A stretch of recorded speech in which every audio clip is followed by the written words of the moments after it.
আমাদের জায়গায় চলে আমাদের নাগরিককে সেভ করতে পারে না, এই অস্ত্রটা কি হবে?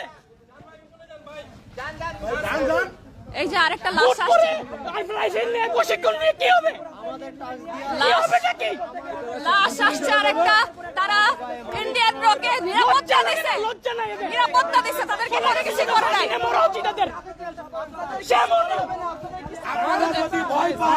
পদত্যাগ করার পরও কিভাবে কিভাবে এরকম মারে বাই পাইলে যায়? আমাদের ট্যাক্সের টাকা অ্যাপ্লাই করে ট্রেনিং করে মিশনে যাওয়ার জন্য।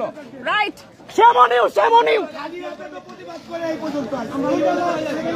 আমাদের ট্যাক্সের পয়সা আপনাদের রিজিকের পয়সা লয়, আপনারা মিশনে যান।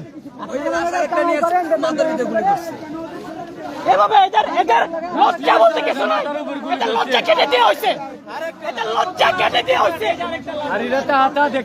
হাসিনা পাবলিক করিস।